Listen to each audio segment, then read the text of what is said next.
La mano del diablo. Han pasado algunos meses desde la última vez que conté mi historia.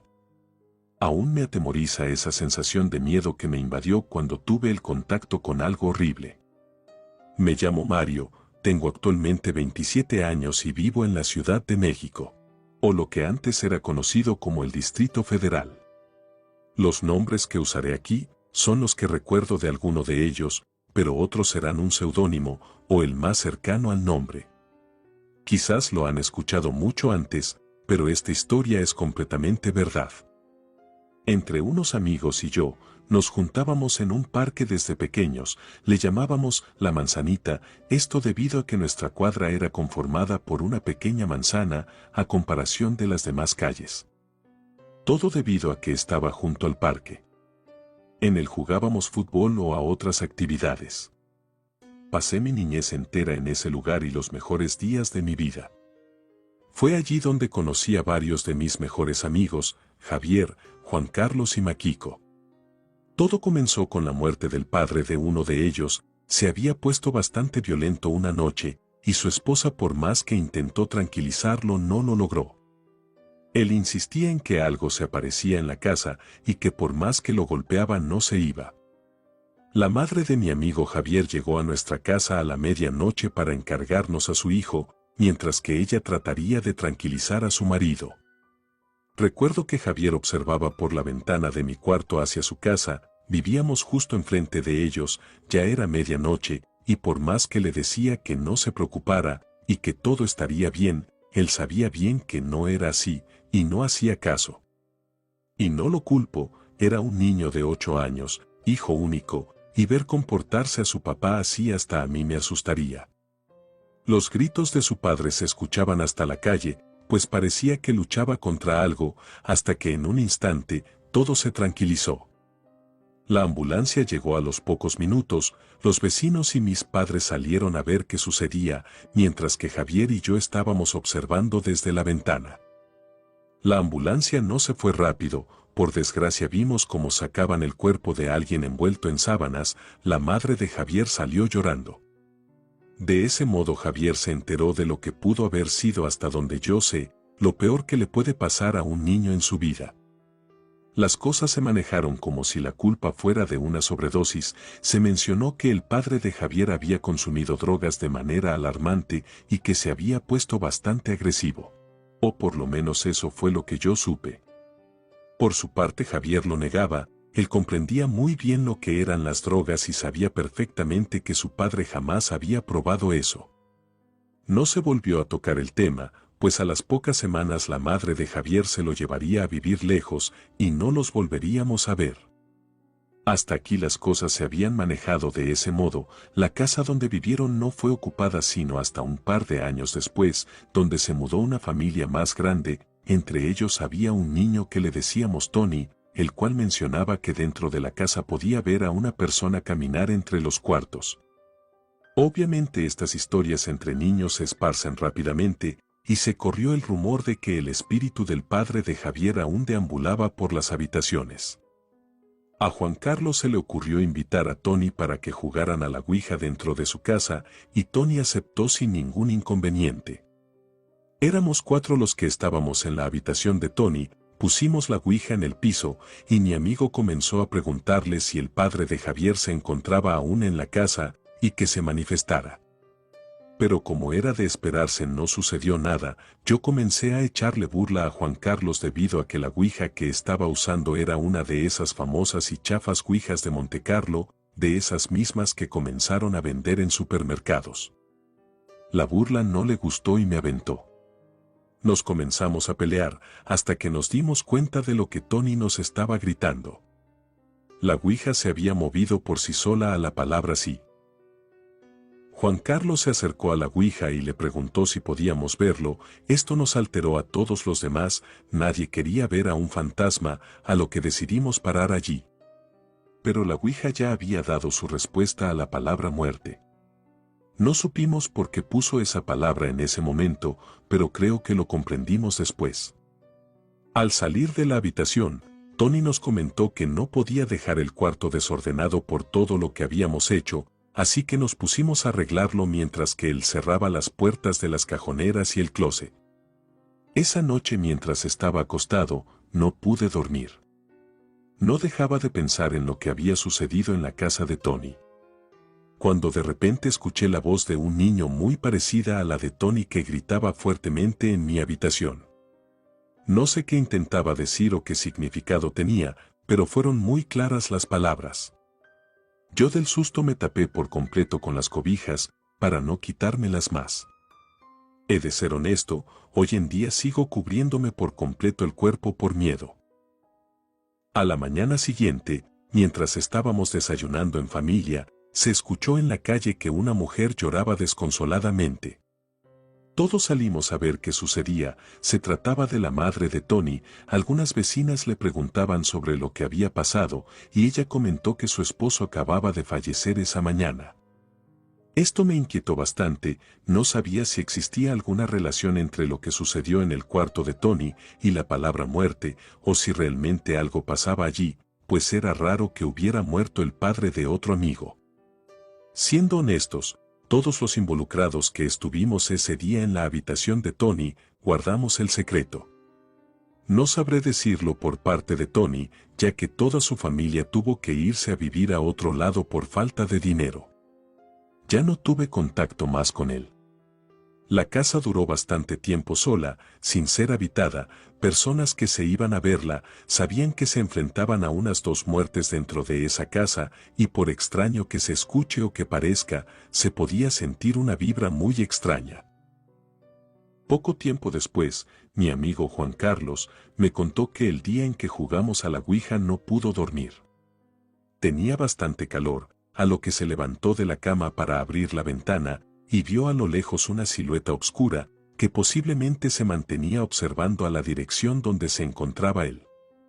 Esto lo asustó bastante que tuvo que irse a dormir con sus padres. La verdad de esto no sé si sea cierto, pero le recordé que él mismo pidió ver a un muerto la vez que jugamos Ouija. Por fin, varios años después, la casa fue ocupada por otra familia, de la cual solo constaba de madre e hijos, la mayoría de ellos ya eran mayores de edad. Y el más chico de todos, de quien no recuerdo con exactitud su nombre, pero lo llamaré Milo, habíamos hecho muy buena amistad, y para cuando teníamos más confianza con él, le contamos de lo que sucedió con Javier y Tony. Más que nada la curiosidad nos mataba por preguntarle si no había pasado algo mientras ellos vivían allí. Milo nos comentó que a él le había tocado ver que por la noche, alguien azotaba las puertas, para después tocar para que les abrieran. Y que cuando se estaban bañando, se escuchaba la respiración de alguien más con ellos. Pasaron un par de semanas si no mal recuerdo, cuando Milo dejó de salir a la calle, e incluso ni a la escuela asistió. Por más que lo frecuentábamos en su casa, su madre nos decía que estaba muy enfermo, pero no nos decía qué tenía. Mi madre decidió confrontar a la señora para saber si algo había sucedido.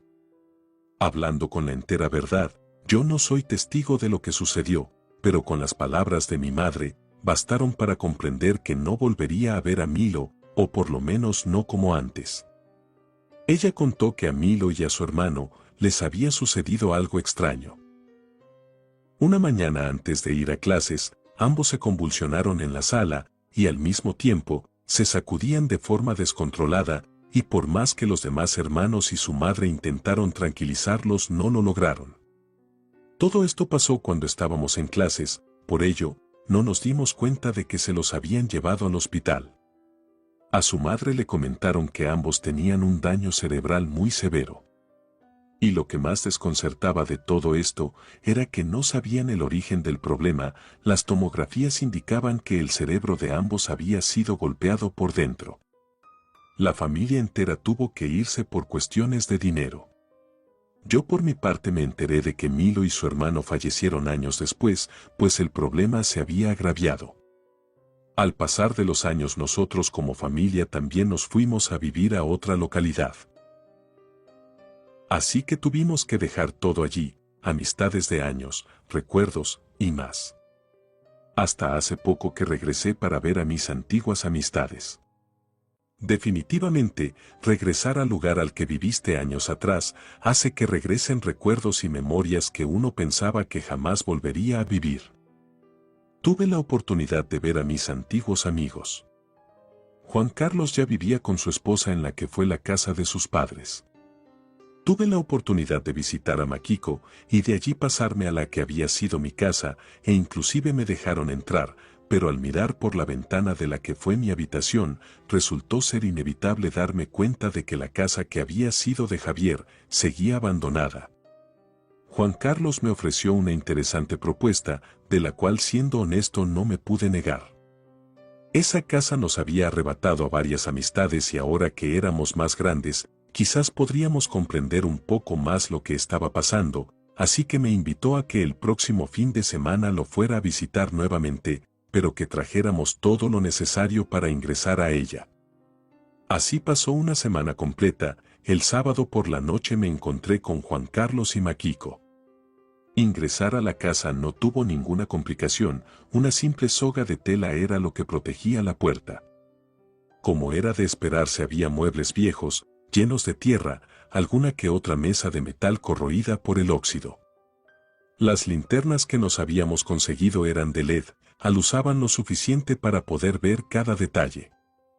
Fue cuando Juan Carlos nos indicó que había un mueble que quería mostrarnos. Allí se encontraba un mini closet ya muy dañado con el tiempo, y nos señaló un golpe que tenía por detrás. Se podría apreciar claramente el contorno de una mano empuñada. Juan Carlos nos comentó que hace poco se había arriesgado a ingresar a la casa, pues había contactado con Javier, y él le preguntó sobre las condiciones en las que ésta se encontraba. Al mencionarle lo que había encontrado en el mueble, Javier le hizo saber que su padre mencionaba que el diablo se escondía dentro de ese closet, y lo intentó sacar a golpes. Y lo que le había dicho su madre es que cuando lo abrió, lo atacó hasta asfixiarlo. Fue cuando Makiko nos dijo algo que no esperábamos, y es que cuando estábamos jugando con la Ouija cuando Tony vivía allí, las puertas del closet también se encontraban abiertas, pero nos concentramos tanto en la Ouija que no pusimos atención a nuestro alrededor. En ese momento el closet tenía las puertas quebradas y sea lo que sea ya había salido de ese mueble o quizás no había dejado la casa. Fue cuando escuchamos un ruido proveniente del segundo piso, algo corría entre las habitaciones. Nos quedamos en silencio y nos miramos los tres. Juan Carlos nos comentó que ya habíamos llegado bastante lejos y que ya sabíamos mucho de lo que había pasado. Pero siendo honesto, yo sentía que esa casa me había quitado parte de mis amigos. Me debía más, por ello les dije que yo iría a revisar y si querían seguirme eran bienvenidos. Siendo honesto, estaba temblando de miedo, pero por el apoyo de ambos detrás de mí, me arriesgué a subir las escaleras. Si en la planta baja apenas se podía distinguir algunas cosas, en la planta alta no podía uno acostumbrarse a la oscuridad. Fue cuando escuché que algo azotaba una de las puertas. Siendo una localidad construida con las mismas condiciones que la de los demás, pude intuir que se trataba de la habitación continua al baño. Yo sabía que lo que hubiera allí dentro estaba la respuesta de todos los males que habían sucedido. Nos acercamos a la puerta e intentamos escuchar si había alguien allí. Makiko se atrevió a gritarle un par de groserías, para después escuchar que nos respondían diciendo «váyanse». Parecía que la S la arrastraba. Tomé aire y puse la mano en el picaporte. Juan Carlos tomó una varilla de metal que se encontró en el piso. Y al momento en que abrí la puerta, una garra de color rojo salió de adentro, me cortó la mano, y tomó la puerta para cerrarla inmediatamente. Y de nueva cuenta nos gritaron lo mismo. Salimos lo más pronto posible de allí. Detrás de mí podía escuchar que me arrojaban cosas, entre las cuales noté que había cucharas y aparatos eléctricos. Corrimos hacia la puerta, y en cuanto salí yo, Juan Carlos cerró la puerta y metió una cadena, colocando doble candado en ella. Nos retiramos de allí como pudimos. Makiko nos llevó con su madre, quien preguntó qué había sucedido. Todo quedó en un pleito que tuvimos con unos borrachos, esto con el fin de no alterar a la madre de Makiko con la verdad de la historia. Optamos por guardar el secreto, el cual hoy día, a pocos meses de que haya pasado una serie de situaciones que no sé si tengan relación, decidí compartírselas. Juan Carlos tuvo que cambiarse de casa, perdió a su primogénito a las pocas semanas, no quería seguir viviendo en ese lugar. Makiko desafortunadamente perdió a su hermano mayor en un terrible accidente. Su familia ya no fue la misma. Por mi parte, aún conservo la cicatriz en la mano por el corte que me dio esa criatura. Nuestra vida continúa, la verdad he visitado ya ese lugar de forma digital y me he dado cuenta de que el mismo Google ha difuminado la imagen de la casa. Desconozco el motivo, pero me he de imaginar que alguien más ha pasado por algo allí. Relato escrito y adaptado por Lengua de Brujo.